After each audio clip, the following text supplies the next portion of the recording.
Assalamualaikum warahmatullahi wabarakatuh.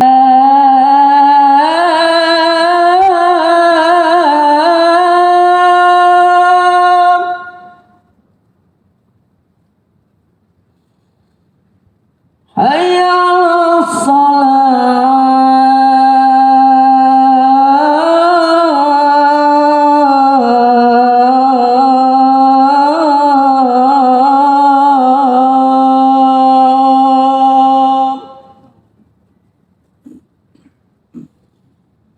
hayya 'alal falah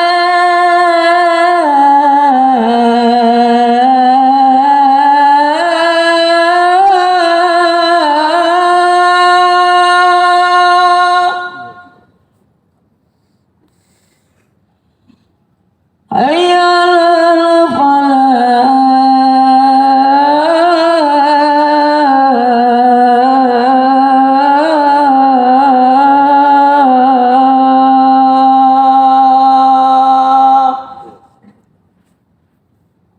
Allahu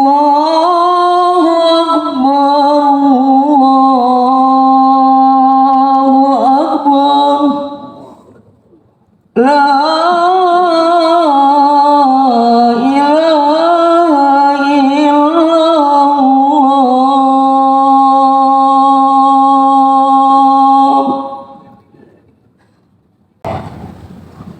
Innal hamdalillah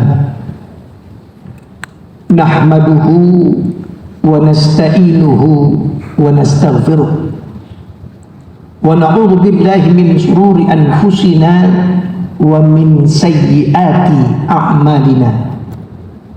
May yahdihillahu fala mudilla lahu wa may yudlilhu fala hadiya lahu. Asyhadu an la ilaha illallah wa asyhadu anna Muhammadan abduhu wa rasuluh. Allahumma salli wa sallim ala sayyidina Muhammad wa ala alihi wa sahbihi wa mawalah.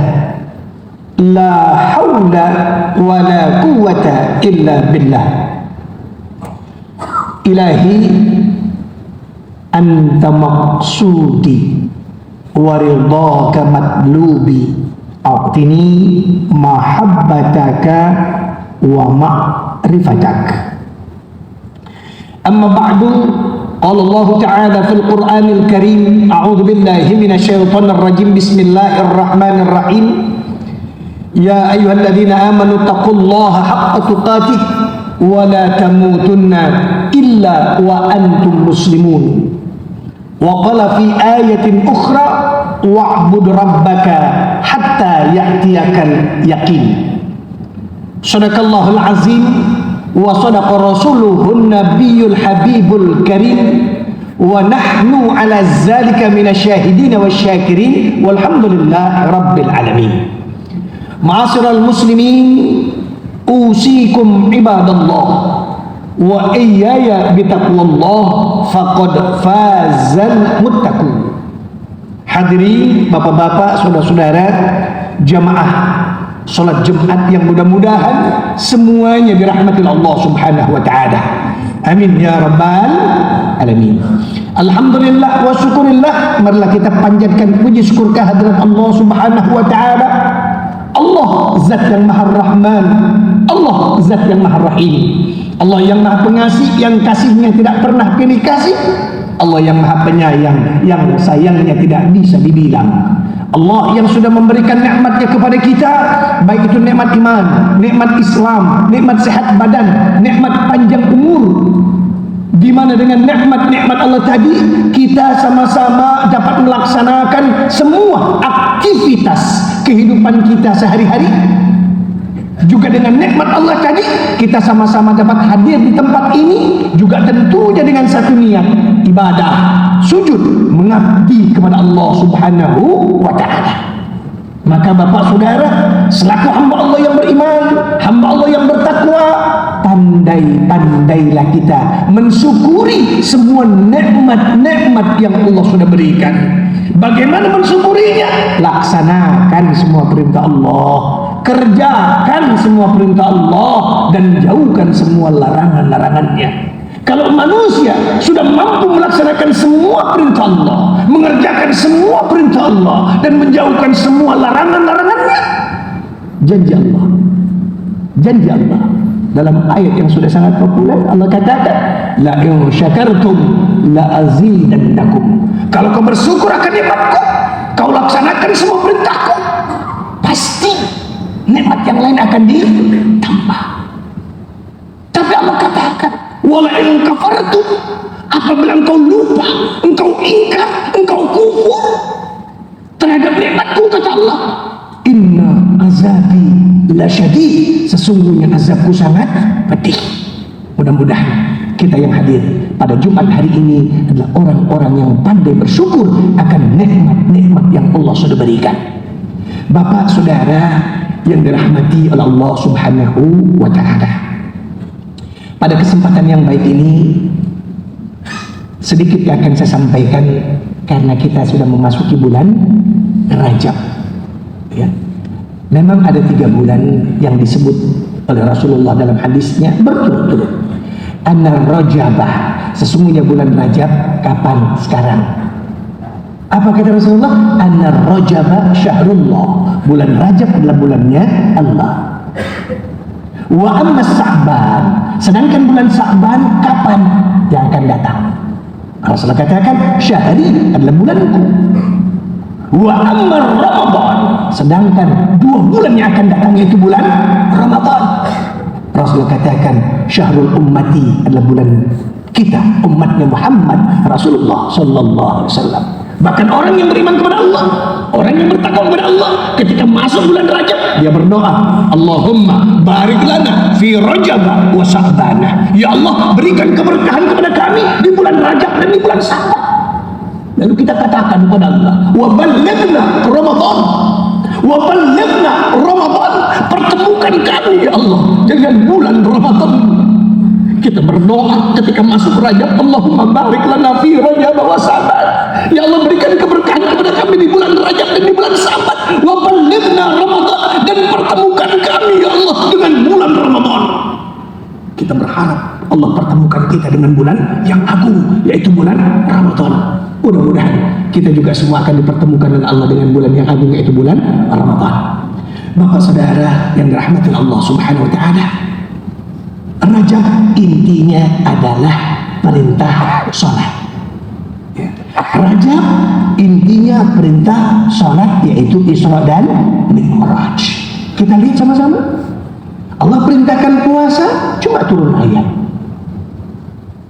ya ayyuhalladzina amanu kutiba alaikumusiyam, turun ayat. Allah perintahkan haji, cuma turun ayat, atimul hajja wal umrata lillah. Allah perintahkan kita sedekah, Allah perintahkan kita infak, cuma turun ayat, huz min amwalihim shadaqatan tutahhiruhum wa tuzakkihim biha. Tapi Bapak Saudara, ketika Allah perintahkan kita salat, Allah perintahkan kita salat bukan sekedar turun ayat, bukan sekedar akidah salat, tidak, tapi Rasulullah yang dipanggil oleh Allah Subhanahu wa ta'ala. Dialog antara Allah dengan Muhammad Rasulullah, dipanggil, diperintahkan salat. Maka mohon maaf, ya, kalau memang ada di antara kita yang sholatnya masih belum sempurna, ingat Bapak Saudara, ya, yang hari ini Jumatnya kadang maaf masih topang dagu, tidur, nyender di samping pojokan sana, tidur. Masa sih Jumat yang lalu sudah topang dagu, tidur? Hah? Jumat yang duluan juga begitu, nyender, tidur. Lalu sekarang Allah kasih nikmat panjang umur, sehat badan, topang dagu juga kita, tidur juga kita. Kebangetan betul kita ini, Pak. Maaf Bapak Saudara, awwalu ma yuhasabu bihil abdu yawmal qiyamah as-salat.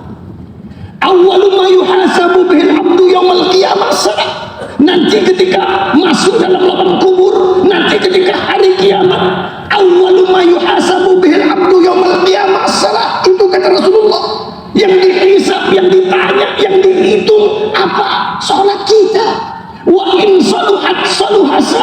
amalihi, sempurna sholatnya, bagus sholatnya, maka sempurna semua amal ibadahnya. Tapi Rasulullah katakan wa in fasadat, dan apabila rusak sholatnya, berantakan sholatnya, zuhur sholat, asar lewat, maghrib sholat, isya ketiduran, subuh ya apalagi emang kesiangan. Wa in fasadat, dan apabila rusak sholatnya, maka rusak kata Rasulullah semua amal ibadahnya. Maka ayo kita perbaiki, Bapak Saudara. Maaf, jangan salah. Ini kadang-kadang di tengah-tengah kita juga salah. Ada teman sebelah meja kita di kantor, ada tetangga sebelah rumah kita di tempat kita tinggal, sholatnya rajin, sholatnya bagus, diomongin, sok rajin lo, percuma lu sholat, katanya percuma lu sholat. Kenapa kok aku percuma sholat? Percuma lu sholat, lu masih suka korupsi. Percuma lu sholat, masih suka ngomongin orang. Percuma lu sholat, masih suka fitnah orang. Percuma lu sholat, lu masih begini. Subhanallah. Ini yang ngomong begini mulutnya nggak ada engselnya, Pak. Maaf. Bukan berarti harus menyempurnakan diri kita baru kita sholat, tidak. Tapi Allah mengatakan inna sholata tanha anil fahsya'i wal munkar. Sesungguhnya sholat itu mencegah pekerjaan yang keji, mencegah pekerjaan yang munkar. Artinya apa? Sholat dulu biar benar, sholat dulu biar sempurna, dirikan sholat dulu, maka nanti akan benar semua. Karena Allah mengatakan tadi inna sholata tanha anil fahsya'i wal munkar. Sesungguhnya sholat ya, mencegah pekerjaan yang keji, mencegah pekerjaan yang munkar. Maka dengan kita sholat sekarang ini, kita perbaiki sholat kita. Subhanallah Bapak Saudara ya. Ingat, ya ayyuhalladzina amanu, Allah katakan dalam Al-Quran, ya ayyuhalladzina amanu faltanzur nafsum ma qaddamat lighad. Hai orang-orang yang beriman, hendaklah kau lihat persiapan apa yang sudah kau siapkan, bekal apa yang sudah kau siapkan untuk dirimu sendiri nanti ketika ketemu Allah Qadir Rabbul Jalil, Hakim yang Maha Adil. Faltanzur nafsum ma qaddamat lighad. Hendaklah kau lihat persiapan apa, bekal apa yang sudah kau siapkan untuk dirimu sendiri nanti ketika ketemu Allah Qadir Rabbul Jalil, Hakim yang Maha Adil. Kalau hari ini kita masih berani meninggalkan sholat dengan sengaja, kalau hari ini kita masih lalai dengan sholat, padahal konsep Qur'annya jelas, ada yang Allah mengatakan fawailun lil musallin. Coba lihat, fawailun lil musallin, celakalah mereka yang sholat. Kok sholat jadi celaka? Kenapa? Karena tadi sholatnya hanya sekedar gugur kewajiban. Maka Allah katakan fawailun lil musallin, celaka mereka orang-orang yang sholat. Kenapa kok sholat jadi celaka? Karena sholatnya tadi hanya sekedar gugur kewajiban. Ayo Bapak Saudara ya, maaf, kalau saja orang tua kita yang Allah sudah panggil ya, kalau saja orang tua kita yang sekarang berada di alam barzah, kalau saja ada keluarga kita yang sekarang ada di alam barzah, kalau saja ada tetangga kita yang sekarang berada di alam barzah, kalau kita tahu Bapak, mereka semua yang ada di alam barzah, mereka berkata kepada Allah, mereka minta kepada Allah, orang tua kita, keluarga kita, anak kita, suami kita, istri kita yang sekarang berada di alam barzah, kalau saja kita tahu mereka ngomong dengan Allah, apa mereka katakan? Ya Allah, kembalikan aku lagi ke dunia ya Allah, kembalikan lagi aku ke dunia ya Allah. Dia minta balik lagi ke dunia. Mau ngapain dia balik ke dunia? Dia pengen sholat tuh, dia pengen sholat, tapi kan itu nggak mungkin kembali lagi ke dunia. Maka kita yang sekarang masih ada di dunia Bapak Saudara, dan kalau kita sayang sama orang tua kita ya, kita sayang dengan orang tua kita yang sekarang ada di alam barzah, ada di alam kubur, Bapak Saudara, maaf, Kita ini ada di alam dunia. Nih kita sekarang Jumat ini ada di alam dunia. Orang tua kita yang sudah meninggal, keluarga kita yang sudah meninggal, ya, itu berada di alam barzah namanya. Nanti kalau sudah sangkakala ditiup, ya, terbalik dunia, kiamat dunia, ya, itu baru namanya alam akhirat. Kita lihat sama-sama. Alam dunia yang sekarang sudah Allah panggil, berarti mereka semua ada di alam barzah. Dan nanti setelah hari kiamat itu namanya alam akhirat. Kita lihat sama-sama. Alam barzah, orang tua kita yang sudah meninggal, keluarga kita yang sudah meninggal, ke alam dunia itu kalau saya ibaratkan sama seperti jendela kaca, pintu kaca. Kenapa orang tua kita lihat? Mereka yang sekarang ada di alam barzah itu dilihat kita anak-anaknya, Pak. Disaksikan kita anak-anaknya. Anak-anak yang gak sholat, anak-anak yang durhaka, anak-anak yang gak bener. Itu orang tua kita yang sekarang ada di alam barzah. Dia lihat, Pak, kita semua ini, Pak. Cuma udah gak bisa ngomong lagi.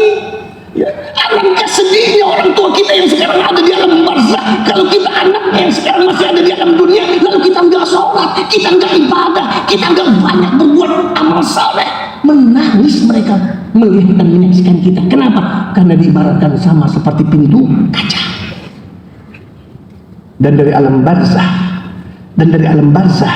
ke alam akhirat pun sama seperti jendela kaca, seperti pintu kaca.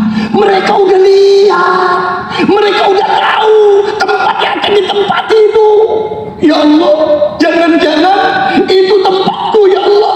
Dulu waktu di dunia aku maksiat, ya Allah. Dulu aku di dunia durhaka, ya Allah. Jangan-jangan itu tempatku, ya Allah. Ya Allah, tunda hari kiamat, ya Allah. Tuh. Kalau memang dia orang yang soleh, kalau memang dia orang yang ahli ibadah, ketika dia berada di alam barzah, dia akan berkata juga dengan Allah. Cuma udah nggak bisa ngomong. Dia akan bilang, ya Allah, segerakan hari kiamat, ya Allah. Cepatkan hari kiamat, ya Allah. Aku rindu dengan tempat itu, ya Allah. Aku rindu mau masuk tempat itu, ya Allah. Kenapa? Sudah dia lihat, Pak.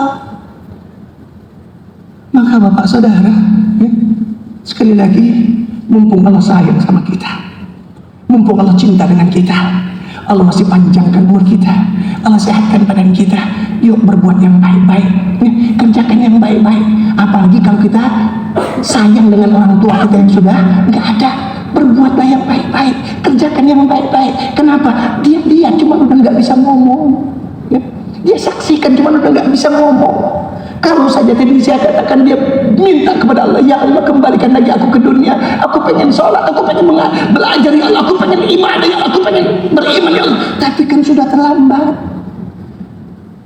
Jadi sekali lagi Bapak Saudara, ini kesempatan yang baik dalam rangka meningkatkan kualitas iman, kualitas takwa kita kepada Allah Subhanahu wa taala. Sebelum apa? Sebelum ajal tiba. Sebelum ajal tiba. Kematian nggak pernah lihat umur, Pak. Kematian nggak pernah lihat umur. Yang tua dijemput, yang muda dipanggil, yang anak-anak juga dipanggil, Pak. Ya, saya katakan ini demi Allah. Guru yang ngajar di pesantren saya, ya, itu anaknya umur 18 tahun, SMA kelas 2, 18 tahun, hobi main futsal, hobi main basket, ya, hobi main bola. Itu anak laki, Pak, kelas 2 SMA, 18 tahun, ya, muda, energik, Pak. Tapi tiba-tiba pulang habis main futsal, dadanya sakit. Mah, kok dadaku sakit, Mah? Jam 2 siang. Karena dibilang dadanya sakit, ibunya bawa ke rumah sakit. 2 jam di rumah sakit. Jam 4, inna lillahi wa inna ilaihi raji'un. Usia berapa? 18 tahun. Itu yang namanya umur. Fal'anzur nafsum ma qaddamat lighad. Lihat bekal apa yang telah kita siapkan untuk diri kita sendiri. Nggak ada yang tahu. Yang tua dijemput, yang anak-anak dijemput, yang muda pun dijemput. Kalau sekarang kita masih berani meninggalkan sholat dengan sengaja, sodako, infak, nggak mau. Pada konsepnya jelas, tasaddaku fa inna sadaqata tanfi'ul bala. Bersedekahlah kalian dengan bersedekah menghindari bala, musibah, ujian, bencana. Tuh Rasulullah katakan. Ada seorang pemuda. Ada seorang pemuda. Ya, kurang lebih usia 25 tahun. Dia datang kepada Nabi Allah Ibrahim. Dia datang kepada Nabi Allah Ibrahim. Apa anak muda ini bilang kepada Nabi Allah Ibrahim? Ya Nabi Allah Ibrahim, doakan aku. Besok aku akan melangsungkan akad nikah. Mudah-mudahan doamu, wali Allah, ya, diijabah oleh Allah. Nabi Ibrahim mendoakan anak muda ini, Pak. Tapi ketika anak muda ini pulang, malaikat Israel datang kepada Nabi Ibrahim. Apa kata malaikat Israel? Ya Nabi Ibrahim, kejar anak muda tadi. Kenapa? Jangan langsungkan akad nikah besok. Kenapa kata Nabi Ibrahim? Aku, kata malaikat Israel, diperintahkan oleh Allah untuk mencabut nyawanya besok pagi. Jangan langsungkan akad nikah. Kasihan, karena Allah perintahkan aku untuk mencabut nyawanya. Nabi Ibrahim bangun dari tempat duduknya, keluar mengejar anak muda tadi. Tapi di tengah perjalanan, Nabi Ibrahim mengurungkan niatnya untuk ketemu anak muda ini. Kenapa? Karena Nabi Ibrahim berpikir kematian adalah rahasianya Allah. Kenapa aku harus menyampaikan bahwasanya besok dia akan mati dan dia harus menunda perkawinannya, dia harus menunda pernikahannya. Oh, aku nggak boleh menyampaikan kematian itu adalah rahasia Allah. Nabi Ibrahim akhirnya Bapak kembali pulang. Ternyata anak muda ini, Pak, pagi itu dia melangsungkan akad nikah. Nikahlah anak muda tadi, Pak. Setelah melangsungkan akad nikah, setahun nggak mati, Pak. 2 tahun nggak mati, 10 tahun nggak mati, 15 tahun nggak mati, 50 tahun nggak mati juga, Pak. 70 tahun nggak meninggal juga, nggak mati juga. Kata Nabi Ibrahim, dulu katanya nih orang bakalan mati waktu akad nikah, kenapa jadi nggak mati? Nabi Ibrahim bertanya kepada malaikat Israel, ya Israel, dulu kau katakan dia ini harus kau sampaikan jangan melangsungkan akad nikah karena dia akan dicabut rohnya olehmu. Tapi kenapa sekarang sudah 70 tahun lebih dia masih hidup, bahkan sudah keluarga, bahkan sudah punya anak-anak? Apa kata malaikat Israel? Wahai Nabi Ibrahim, sesungguhnya Allah perintahkan aku untuk mencabut nyawanya pada pagi hari. Tapi malam hari sebelum anak muda ini melangsungkan akad nikah, anak muda ini menginfakkan sebagian rizkinya di jalan Allah, bahkan langsung dia yang memberikannya. Dan orang-orang yang dia menerima rizkinya tadi mendoakan ini anak muda. Inilah yang menghambat ya, tertundanya orang itu sakaratul maut, orang itu mati. Subhanallah. Saya senang Bapak Saudara. Tadi saya ngobrol dengan Pak Ajis. Alhamdulillah Bapak Khairul Tanjung hari ini meresmikan rumah sakit. Besok bulan depan meresmikan masjid. Mudah-mudahan ini salah satu yang mudah-mudahan Allah akan tunda ya. Dan ini menjadikan keberkahan buat kita semua yang berada di sini ya. Sekali lagi ayo kita perbaiki. Kenapa? Karena hidup cuma sebentar. Aqulu qawli hadza wastaghfirullah li wa lakum wa li sa'iril muslimin wal muslimat wastaghfiruhu innahu wal ghafurur rahim. Allahumma shalli wa sallim ala sayyidina Muhammadin wa ala ali sayyidina Muhammad.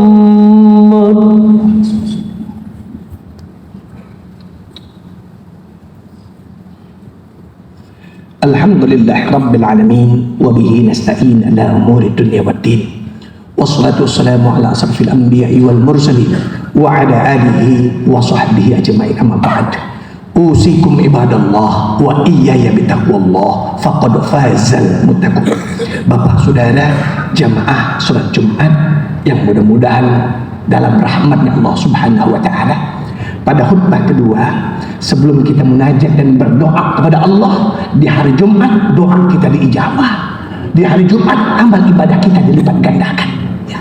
Sebelum kita berdoa bersama-sama, saya selaku khatib sangat yakin tidak semua Bapak yang hadir senang mendengar khutbah saya tadi.